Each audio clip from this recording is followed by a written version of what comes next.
Welcome back, everybody. That's right. Whatcha Watching is live once again.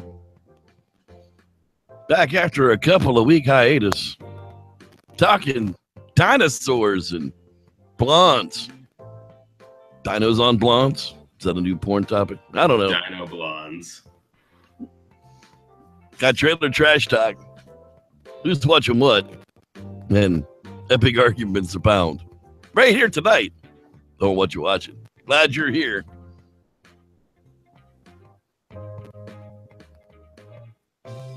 Because I couldn't think of anything else to say. There we go. All right. Hold on to your butts. I am indeed one of the hosts of this mess, the Reverend Jeff Kelly. Your birds are flocking this way. That's right. Along with my co-host, Mr. Collier Willmes. Yes, I'm Reno now, guy. Life found a way, and thus I am here. And it is a miracle. God creates dinosaur.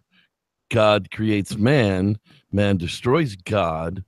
Woman inherits the earth, or some shit like that. I don't know. Really we'll get to that in just a couple of minutes later. Along with I know. Other things that I will correct Rev on. I'll be sure. That's right. Well, it is time to get into a little bit of trailer trash talk. That's right. I got to say, this first one, Killing Gunther. When I saw the description that it was supposed to be a Schwarzenegger comedy, I was like, really? How much of a comedy can it really be? So I watched the trailer. Yeah, it's not a comedy. It's your typical Arnold Schwarzenegger action movie with a couple of funny things. Arnold movies a comedy? Well, yeah. Put that cookie down. That is my cookie. Who said you could eat my wife's cookies? Get back. I'll eat you, small child. I'm Arnold. I do not have a tumor. It's not a tumor. This one, because I'm an Arnold fan, damn it, but it looked kind of funny once I actually caught the trailer for it. Everybody's trying to kill Gunther and failing. The next one is actually out there already. It's not supposed to start till September 1st, but somebody I know might actually have a copy of that. Temple. Yeah, I know. This one was kind of creepy.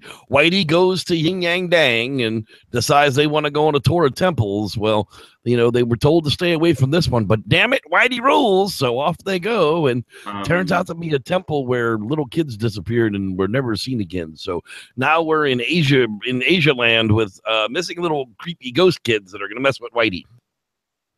When you sum it up like that, it kind of reminds me of one of the old Spill reviews back before Spill.com and deleted all their old reviews when they reviewed Paranormal Activity. They summed it up like, okay, if this movie was about had black people instead of white people, this is how it would go. We gone. Yeah, we about here. The house told me to get out, so I'm listening. Yeah, I don't care where y'all living. I'll live in the car. I'm getting out. So I guess only. So stay if you want to, but the house said get out. I'm getting out. So I guess Temple's very much are the only ones that are stupid enough to stay around for a horror movie. I'm gonna have my hammock on the front porch of this temple and find out what's going on, yo. I ain't scared. I don't know. I may have to watch this one because it's kind of creepy. All right, let's get it out there in the open. It's coming. And damn it. Yeah, it's creepy. I get it. You're saying it's coming, but what's coming? It's coming. Yes, I get that, but what's coming? God damn it, Rev. It's coming. It's coming. God damn it, Rev. I keep asking you this, but what's coming, damn it? Stephen King's It's coming. Oh. Yeah. I still don't get now, see, everybody out there thinks that the Rev has this fear of clowns for some reason. And I try to make this explicitly clear. Like, if you're going to come on a camp out with the Rev, don't bring a mask. Don't bring a clown mask and think you're going to scare the old Rev. Because Rev's going to pull out a knife and stab you. I think all clowns should die. That's what's in my mind right now. I'm looking at this picture. I want to kill this thing. All clowns must die. So just be known. You come trying to mess with the Rev with a clown mask on, you're liable to get stabbed. Amen. Pass the peanut butter. But the more I watch of these trailers, I'm probably gonna have to watch this movie now. Well, Rev, and you know why? Movement then in that case, clown lives matter. You need to Clown lives matter. heinous That's right. killing of clowns. Well, you can ask that Ringling Brothers and Barnum and Bailey clown about that nachos in his face. All right. Hey, Cole. Hey, Rev. What you watching? Yes. What you watching? Well, I've been watching Rick and Morty. Well, I've been trying to. I've been doing a horrible job at catching up since I do not have internet at my apartment now. So I at least got to the second episode of season 3, and it's still going strong. I'm really glad. It's one of those series that you gotta check out, guys. See, even Rotten Tomatoes says it's 100% fresh. Go check it out right now.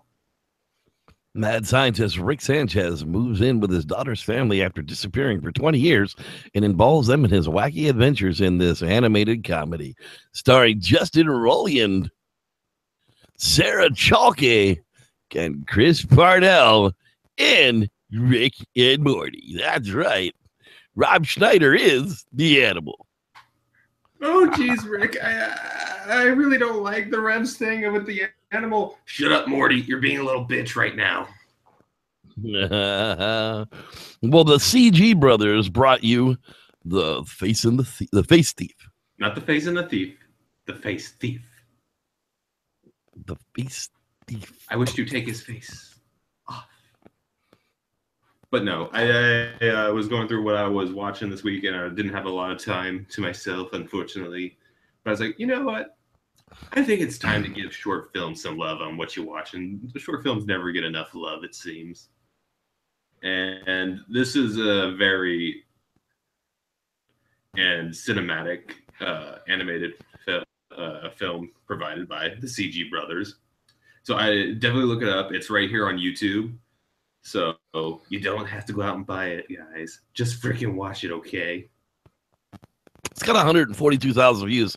That's pretty decent for a short film. Oh, yeah. So you see, it's good when it has that amount of views. Speaking of short films, The Deader, the Better from 2005. Oh, yeah. This is actually from one of the filmmakers that was one of my big inspirations for wanting to go into filmmaking, from James Rolfe. It's pretty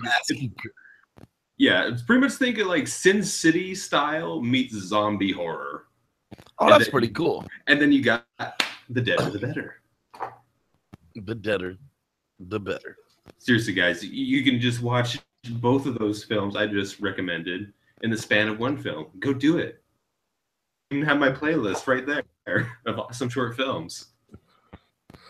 Awesome short films by Collier Willmes. That's right. Well, they're not by Collier Willmes. They're recommendations from Collier Willmes. So, well, the short films playlist is yours. Well, whatever. But Rev, I have a serious question right now. Yeah, what's that? I'm ready. Okay, what you watching, Rev? Oh, Inquiring my goodness! Well, must know. Won't you forget about me? Don't. That's right. The Breakfast by Judd Nelson, some guy that's related to Rob Lowe. No, I can't even think of the real guy's name now.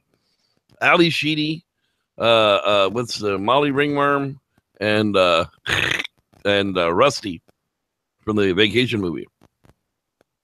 I just remember I got nostalgic this week. I was actually watching this with God bless it. What's the Fast Times at Ridgemont High? My brother's got an awesome set of tools, man. Don't worry, we can fix this, dude. No, The Breakfast Club. Yo, Ace, can I have my dubage? This is just the line that I used to spit up because I used to run around with a bunch of pot in my drawers. But that's beside the point.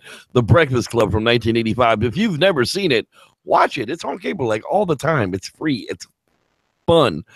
And it still works today.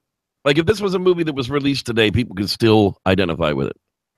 Yeah. This is one of the movies that I watched with my friends a lot throughout high school. Like the first time we watched it, because me and my friends like to sit down and riff on movies and kind of joke as we watch it.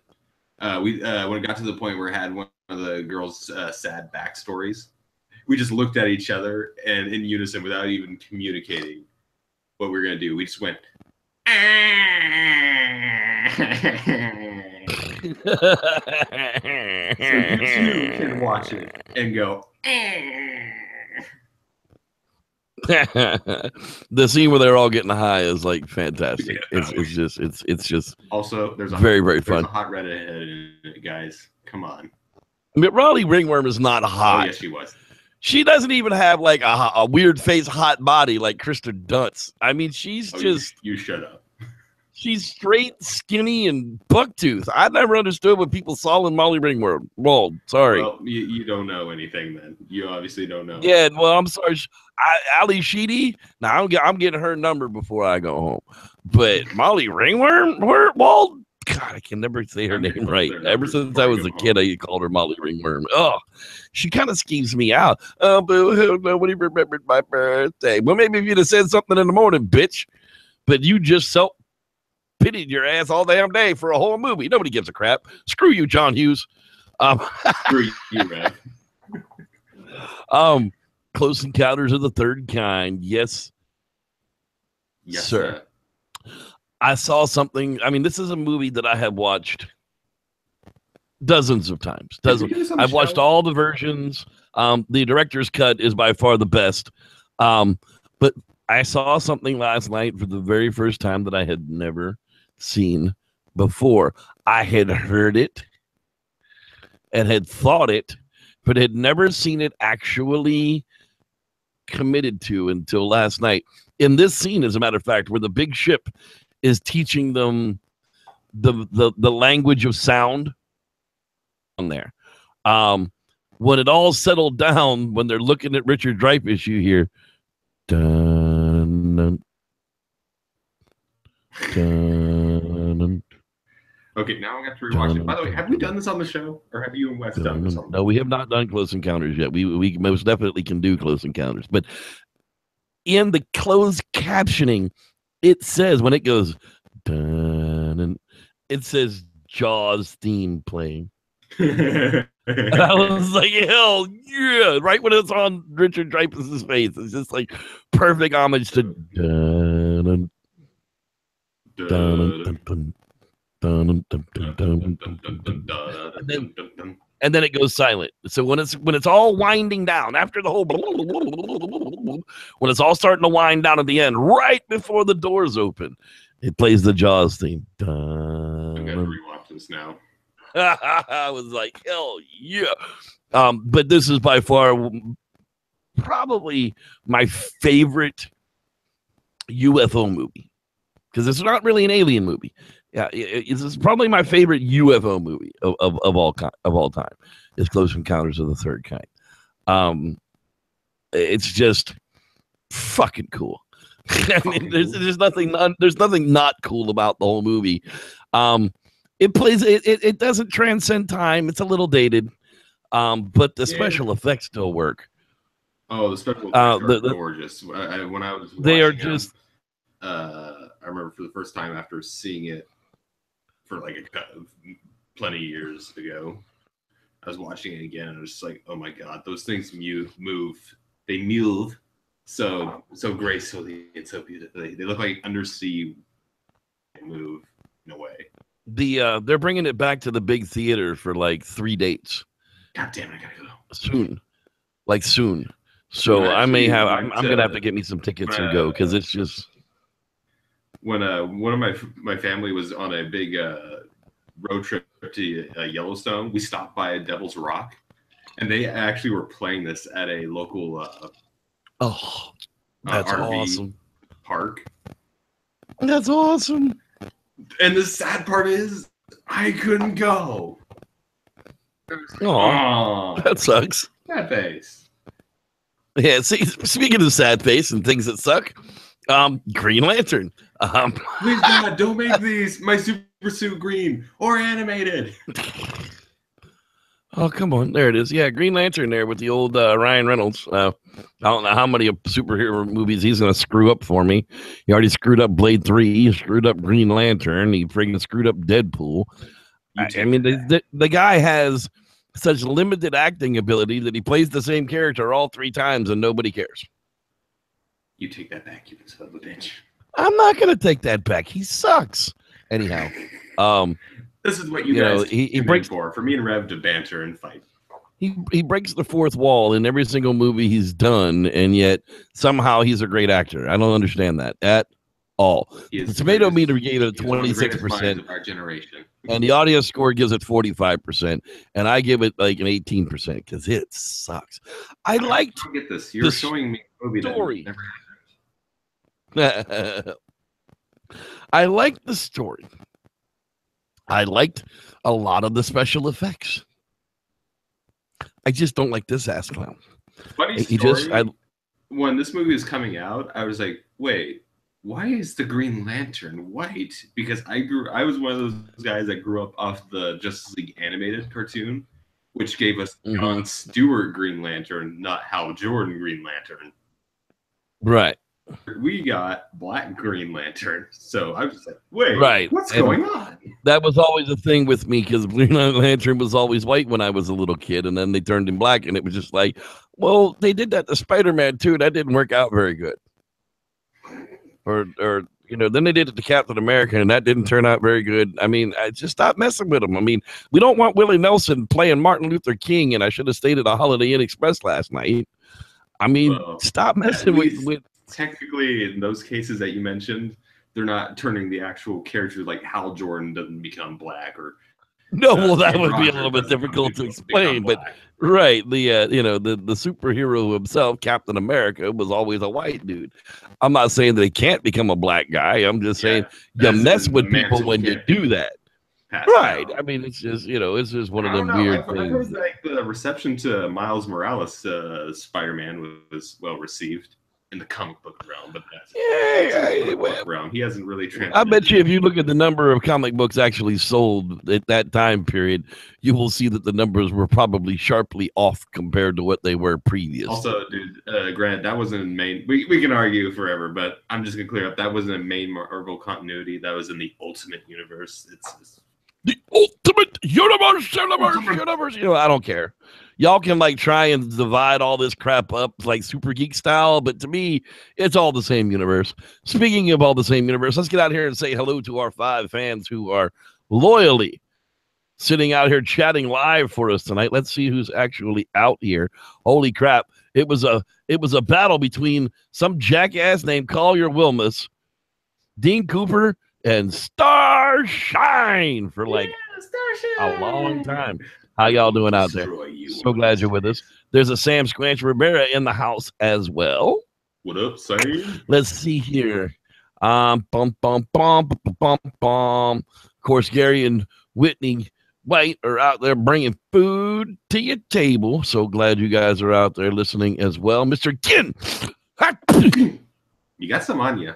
Yeah, right here. I know. I gotta get a napkin. On the other side, you got a little. Is it over here on this side too? Okay. Yeah, well, you got it in your beard, ew, it's in my hair. I gotta get in my hair. Rod Dupree. He's always in the place to be. Hi, my name's Forrest Crab. People call me Forrest Crab. Glad you're with us tonight, Forrest. Is there another Forrest in the house tonight? I don't really know. There might be. There might not be. I really gotta pay. There's Squatch Pox. And I'm sure Christopher's out there listening as well. Now, Christopher, I went to the corral tonight and I had me a vegetable. It was white mashed potatoes and gravy. Remember that. Wow, I had 3 vegetables. I had my mashed potatoes and gravy and corn all mixed together. All mixed together with corn. There's Jeremy Harrison hiding out in the hangout with us tonight. How you doing there, sir? Jeremy? Let's see here. There might be some other people. We're getting to the bottom, so you better hurry up. Gone Camping. Mr. Jevin Moore's in the house tonight. Go check out his channel. Hello, Jevin. And the Camping Tips for Stupids is a lot of fun to listen to. If you haven't heard them, you should go try. Okay, well, let's see here. I think that's everybody. All right. Yeah. Now it is time. Bum, bum, bum, bum, bum, bum, bum, bum, bum, bum, bum. It's a dinosaur. Jesus Christ, what the fuck? Jurassic Park, when scientists screw around with lizard DNA and add in amphibians just for fun, what do you get? A shitstorm of screwed up animals. That's right. Rev. Up next on Jurassic Dr. Park. Grant would be ashamed of you. You just called them lizards. They're birds. You're not birds. Birds develop later on. They're definitely reptiles of some sort. More closely related to the lizard. They are more closely related to birds.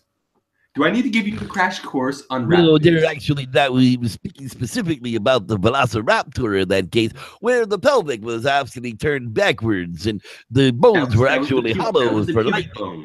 That was a pubic bone, sir. The pubic bone was turned backwards. Correct. You're correct. You're correct. And then that's when the attack comes, not from the front, but from the side, from when someone you never saw was there. Exactly. And they're gonna tickle you. They're gonna hold you down. They're gonna tickle you. They're gonna tickle you. They're gonna tickle you to death. No. And this bit of insanity has been brought to you by Whatcha Watching. That's right. In all seriousness, Jurassic Park. Why don't you synopsize for us there, Mr. Cole? Well, pretty much like you said, Rev. This is the age-old.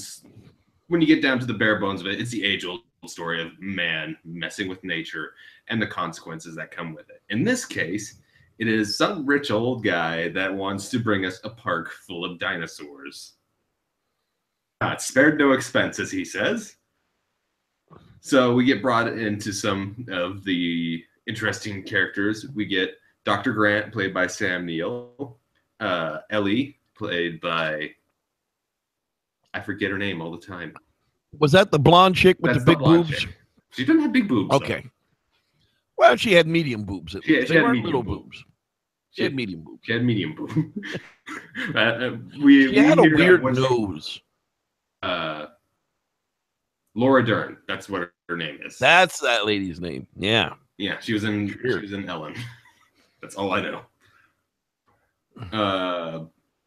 And then we get Jeff Goldblum, the god that he is. You know, let's be honest about it. The Jeff Goldblum character is probably the best character out of the movie, but much like Contact, they didn't even need him. Like they really could have cut the entire character of Dr. Malcolm out of the movie. Rev, you see, they kept throwing money at me. I kept telling him, you really don't need me in this movie. But they kept throwing money, and I just said, you know what you got? You patented it, you packaged it, you slapped it on a plastic lunchbox, and now, damn, you're selling. Damn, you're selling.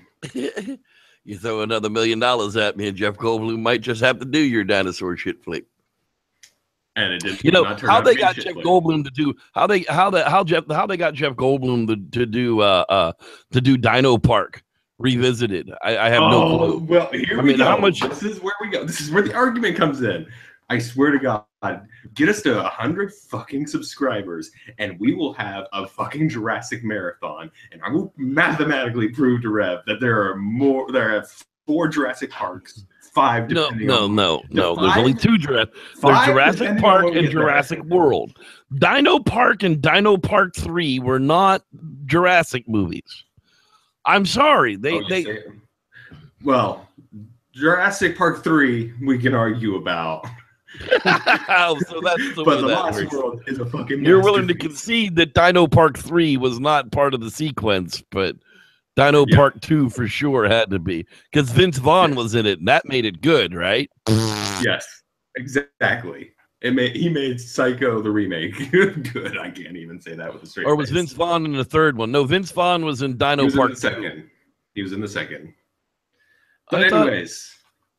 I think we were supposed to surmise this movie. No, Vince Vaughn was in... He was in The Lost World, Rev. Which is 3. Huh? I'm confused. Anyhow, like I said, back to Jurassic Park. To synopsize this, Rev. Before you went off trying to get me all triggered. I'm triggered. A tangent. I am triggered right now, and I need a safe space. And a safe space is synopsisizing Jurassic Park. So, found a way. Yeah, life found a way when we had Jeff Goldblum. And he is pretty much the guy that sits there in the corner and says, y'all are dumbasses. Yeah, I mean, his character just sucks. I mean, we really could have done the whole movie without him. I wouldn't have missed him. I would have missed him. Not even like a little bit. Not even a little bit. But so basically, you get all these characters in a park, and you have the insanity ensues. You get the dinosaurs getting loose. You get all the lawyers eaten. You get the kid. Oh, that was great. I had the lawyer eating first. I mean, that was just like badass. And you get this 2 little kids in a park that Sam Neill has to, that are pretty much there for Sam Neill to have a story arc. Right, because his character needs to grow somehow. Have some little dipshit kid that's always goes through most of the movie like, I swear, I just now noticed this, but the little boy and the kid, throughout at least the first half of it, every time you see him, he's all like, and of course, it was the little girl who was the vegan, and this was the first real movie where a vegetarian. But I'm sorry, yes, a vegetarian. If it was made today, she would be a fucking vegan. Right. And it was the first movie where it was okay for kids to declare they were vegetarians, and adults needed to accept that. If I would have declared that I was a vegetarian at that age, my daddy would have slapped me in the back of the head and put a pork chop in my mouth. I'm just saying. He's like, yeah, this house, you're a meat eater. That's the way that shit works. Eat some meat. Are you sure your dad wouldn't have stepped on your toes, and then when you went to yell out in pain, just put a piece of chicken in your mouth? That's right. Fried chicken right in there. Just like in the old Tom and Jerry cartoons. So, pretty much, Rev, pros. What did you like about this movie? The dinosaurs, of course. This was the mid-90s. Okay, so it was a time before mid-90s. This was 93 when it came out.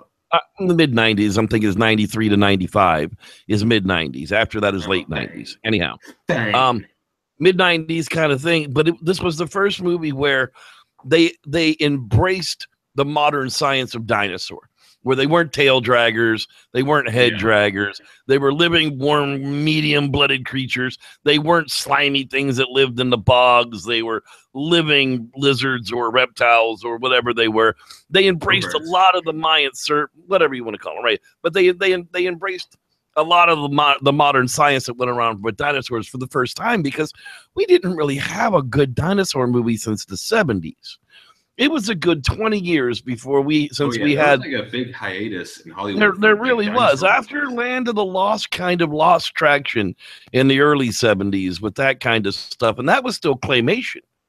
Yeah. That was still stop action, modeling and all that kind of stuff. If it wasn't animated, it was that kind of stuff. This was the first CGI dinosaur stuff. Funny story, Jurassic Park was originally going to use those techniques of stop motion animation, but then CG came along, and the cost of it would have been the same if they'd done stop motion or done the CG, and that's why they went ahead and did the CG. Yeah, they could have done really cool things with the new modeling, and still made it look not like, friggin' Edward Scissorhands, or I'm sorry, not Edward Scissorhands. I don't know why that came to, but Robot Chicken.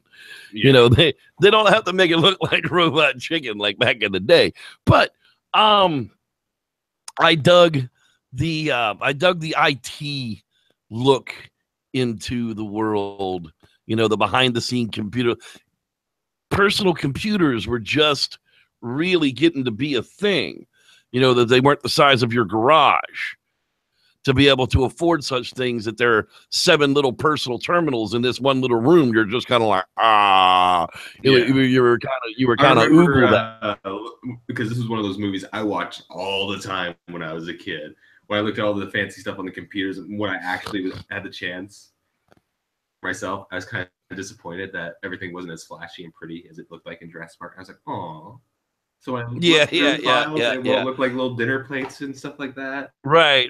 That whole Unix system. I know this was all bullshit because Unix is all line code. That's the whole purpose of it being Unix. Yeah. And I knew what Unix was when I first watched this movie because I had worked on systems that had it. Anyhow. yeah, it was just, there was a lot of things. And then just the idea that they could retro grow dinosaurs at will was just like, because we were cloning Dolly in the early 90s, you know, Dolly, the sheep, Yeah. you know, but there were a lot of failures before Dolly.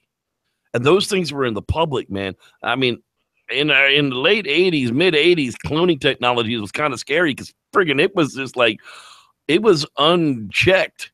People were just doing some scary shit. The island of Dr. Moreau was redone at that time because of the scary shit that was going around the world with friggin' cloning and stuff. I mean, correct me if I'm wrong, people out there, but I believe that Stan Winston, the guy who did the effects for this, did some work on the island of Dr. Moreau. It wouldn't surprise me. That wouldn't surprise me at all. You know, but overall, I mean, I love the storyline. The storyline is great. I mean, yes, it had to go bad. And we knew it was going to go bad. Otherwise, you know, what was the point of it? Yeah, definitely the standouts for me on this, obviously, is the effects.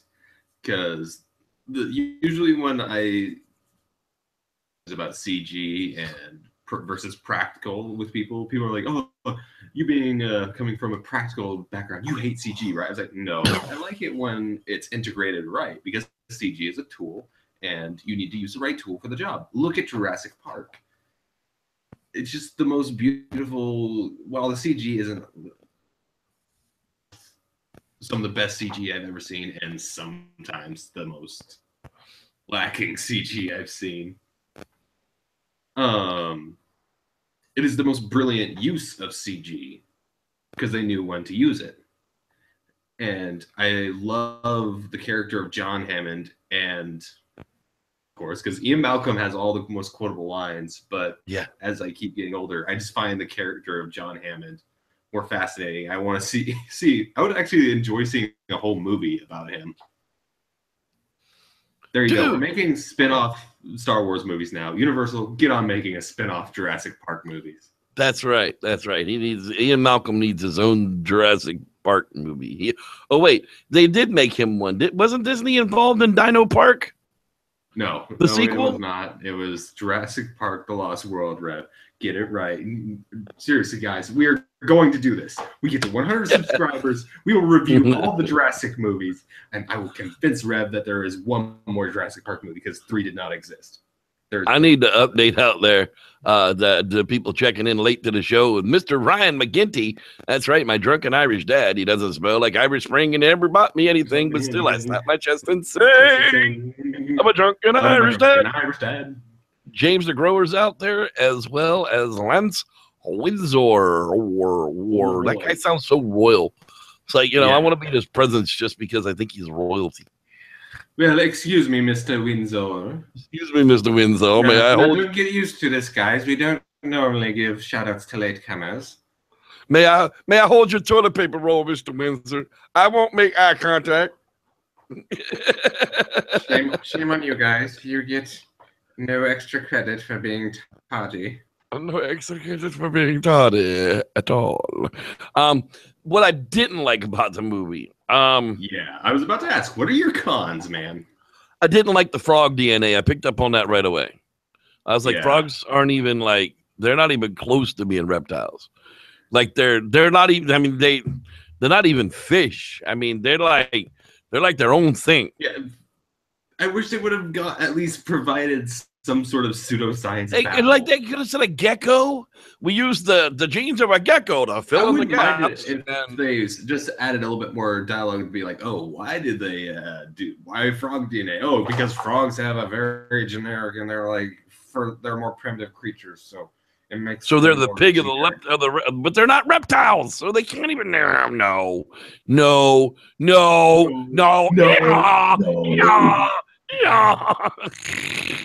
Sorry. Oh my God in heaven. The whole 20 minutes of trying to get to the goddamn reset switches. That was just horribly written, horribly directed, where she's trying to follow the fucking schematics down to reset the power inside the damn station. The only scary part was when the dead hand came out. I expected, I expected the fucking dinosaur to be Also, there. is it just me, or is this the most laid back we've ever seen Samuel Jackson? Yeah, yeah. I mean, did he even use motherfucker one time? No, he did not. I mean, that's just like it's cat's for I'll be back, motherfucker. You know, I mean, you expect one from one and one from the other. It just was weird not to have it. It was a Disney movie, so you're right. So we wouldn't have a motherfucker. No, in it wasn't. It was a Universal movie. Get it right. Oh, it was a Universal movie. You're right. I am so sorry. Shame I even had the NASCAR black window or clear window bank.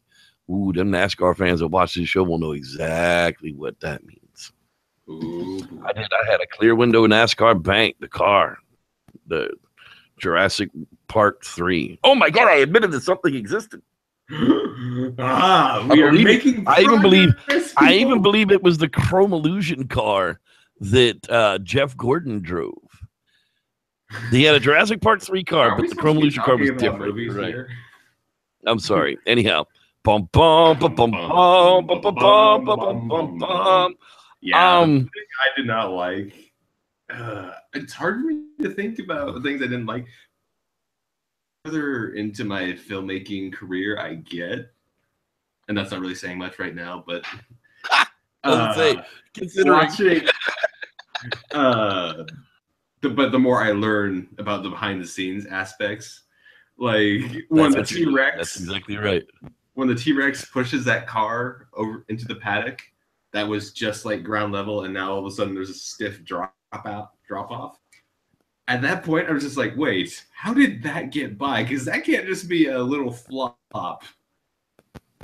Continuity, schmontinuity. Yeah, so, it was kind of supervisor, which is usually the person that sits there and makes sure the continuity is right. Had to be like, Mr. Spielberg, we can't do that. It was just ground level. And Spielberg's like, fuck it. But Spielberg, people will fuck it. Though it's entertainment. Don't worry about it, kid. It's only 2 seconds on screen. They'll never even remember it 5 seconds later. Trust me. And that's the truth of it. I mean, we've seen it a million times, so we've seen that it looks hinky on screen. But the first time you watched it, you didn't pay no attention to it. Yeah. The very first time we watched it on the big screen, we were like,